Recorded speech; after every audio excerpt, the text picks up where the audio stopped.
was creepy. Okay, sorry. Okay, hi, my name is Chelsea Alvarado, and I am currently a psychology major at the College of San Mateo. I will be talking about nursing and psychology today, and that's just because I'll major in nursing someday and then minor in psychology, hopefully the next semester. So why nursing and psychology? For one, I have a really big passion for understanding and then helping others. Since I was little, I think it's made me really happy to make an impact on people's lives. And then another reason is because of the knowledge that I'll gain from both of these career paths. For one, I'll get like more emotional intelligence, and then the second one is more scientific knowledge. I think things like learning about the body and how it works, and just, the bones and the structure, everything like that is just so cool to me. And then fourth is that I want to have many career options.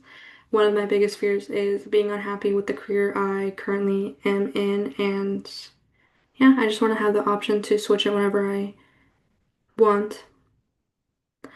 So my interviewees were both women, and they both have pseudonyms. The first person I interviewed was Katie. She's 32 years old, and she's a registered nurse. The way I know her is because I'm front desk at a medical spot, and she works with a lot of weight loss patients, so we talk like every day because we work together. The second person that I interviewed was Kim. She's 41 and she is a licensed therapist. The way I know her is because she's my therapist, um, and she consented to me interviewing her with a pseudonym, of course. Yeah.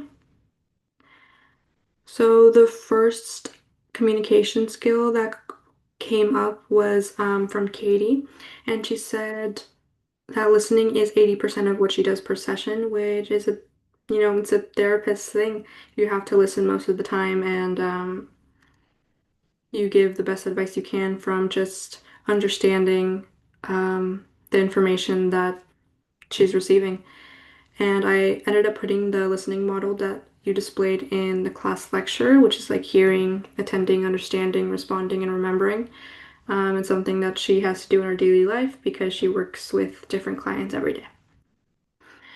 The second communication skill that came up was from Kim, and she emphasized the importance of clear communication. Um, Clear communication is super, super, super, super important in, the medical field, healthcare, because you need to give informative, concise, and clear information when speaking to both patients and doctors because you're dealing with, you know, patients' lives and their health, and you don't want to give any misinformation. Um, yeah, because it'll just affect them in the long run. And then nurses, they have to code switch a lot. So it's very important for them to code switch, especially when talking to doctors, because when you're speaking to a doctor, you have to use a lot of medical terms and you have to have very formal language. Whereas when you're talking to a patient, you have to be a little bit more empathetic, and then you have to simplify the medical terms that you gave the doctor. Um, the third communication skill was boundaries, and they both overlapped um, with this answer. I think especially in therapy, it's very important to have work and personal life boundaries because there could be a lot of miscommunication if you cross that boundary. For one, also therapists can risk losing their job just because it's a rule where you can't communicate with a past client. It's just against the rules, and I know this because I've had multiple therapists in the past, and it's sad, but they have to just cut you off basically. And then I put self-disclosure as my course term in this one because you have to kind of regulate what you're saying to other people, especially from your personal life. You can't give too much description on what's going on in your life because it creates a lot of problems. Um, the fourth communication skill that they mentioned, which they also overlapped in, was empathy. There are different types of empathy, so cognitive, emotional, and compassionate empathy. It's really big in both careers because you have to put yourself in another person's shoes in order to advise them the best you can, especially in therapy. And then when you're a nurse, you have to be empathetic with another person's feelings, a patient's feelings, because they could be going through a lot of things. They could be going through a lot of health problems, and you just have to be, you have to be nice about it, and you have to be understanding of what they're going through because people react in different ways. Um, the fifth the fifth communication skill that they also overlapped in was cultural awareness.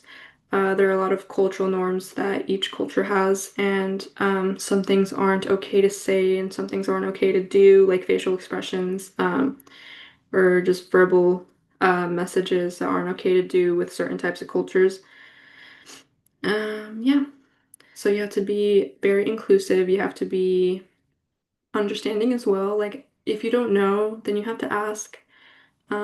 What another person's like comfortable with. And yeah, you just can't assume that everybody's okay with the same thing. When I reflected upon all of this was that there's a lot of overlapping communication skills that both nursing and uh, psychology, or like, okay, nursing and like therapy um, workers have. Sorry, I spaced out.